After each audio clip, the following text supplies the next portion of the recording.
In 1990, a physicist named Dean Radin ran an experiment that should have been impossible. He asked ordinary people to stare at a detector and simply intend for photons to behave differently. And they did. The quantum particles changed their behavior based on nothing more than human observation and intention. By the end of this video, you'll understand why a growing number of physicists now believe that consciousness isn't just observing reality, it's actually creating it. To understand why this idea is gaining serious traction, we need to go back to the experiment that broke physics, the double-slit experiment. You've probably heard of it, but what most people don't realize is just how disturbing the results truly are. When you fire tiny particles, like electrons, at a barrier with two slits, they create an interference pattern on the other side. This means each particle somehow travels through both slits at the same time, behaving like a wave. But here's where things get strange. The moment you place a detector to watch which slit the particle goes through, the interference pattern vanishes. The particle suddenly behaves like a solid object, choosing one slit or the other. Let that sink in. The simple act of looking changed the physical outcome. Not touching it, not interfering with it, just observing. For decades, physicists tried to explain this away. Maybe the detector itself was disturbing the particles. Maybe it was just a measurement problem. But experiment after experiment stripped away every possible physical explanation, and the uncomfortable truth kept staring back at them. Observation itself matters. Consciousness seems to play a role in how reality takes shape. But here's where it gets much more interesting. In 2006, researchers in France performed a delayed choice experiment first proposed by the legendary John Archibald Wheeler. They let photons pass through the slits first, and only decided whether to observe them after the photons had already made their journey. The result was stunning.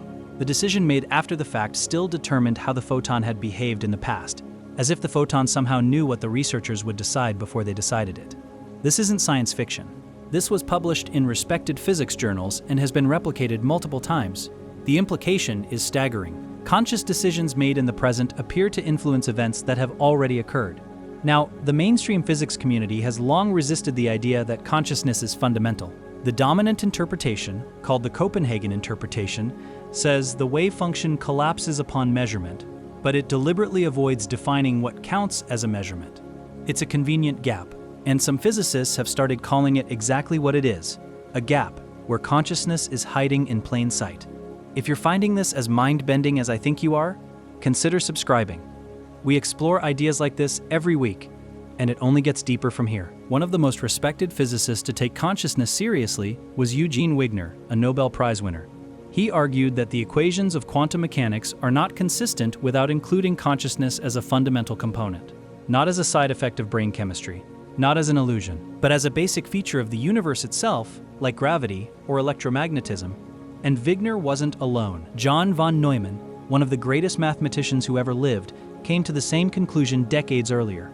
His mathematical proof showed that the chain of quantum events must terminate somewhere, and the only logical endpoint is a conscious mind. But let's talk about something even more recent, because this is where the old debate is being completely transformed. In 2002, the Nobel Prize in Physics was awarded to 3 scientists for their work on quantum entanglement. Their experiments proved something Einstein famously called spooky action at a distance. 2 particles, separated by any amount of space, remain instantly connected. Change one, and the other changes immediately. Not at the speed of light. Immediately. As if space itself doesn't exist between them. Now here's what most news coverage missed. These Nobel-winning experiments also ruled out a concept called local hidden variables.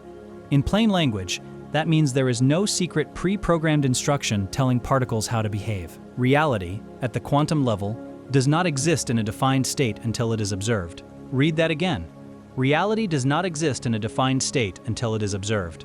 This has led physicists like Andrei Linde at Stanford to make bold claims. Linde has stated that consciousness may be as fundamental as space, time, and matter, not produced by the brain, but rather, the brain acts like a receiver, tuning into consciousness the way a radio tunes into a signal. This idea is now being formalized in something called the hard problem of consciousness. Philosopher David Chalmers coined the term, and it refers to the fact that no physical theory can explain why we have subjective experience at all. You can map every neuron, trace every chemical signal, and still have zero explanation for why it feels like something to be you.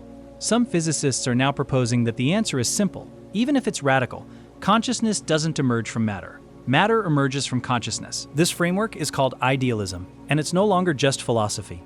Physicists at institutions from Princeton to Cambridge are building mathematical models where consciousness is the foundation, and physical reality is what appears within it, like a dream that follows consistent rules. And this brings us to the most profound implication of all. If consciousness is truly fundamental, then the universe didn't accidentally produce beings capable of observing it. Observation is the very mechanism through which the universe exists. You are not a passive witness to reality. You are, in a very real quantum mechanical sense, a participant in its creation. Every measurement you make, every observation, every conscious moment is collapsing infinite possibilities into the single experience you call your life. The next time you look up at the night sky, consider this. Those stars may not fully exist in any definite state until a conscious mind, perhaps yours, observes them. The universe doesn't just contain consciousness. It may, in the deepest sense, be made of it. And if that's true, then the biggest mystery in physics was never really about particles or waves. It was always about you.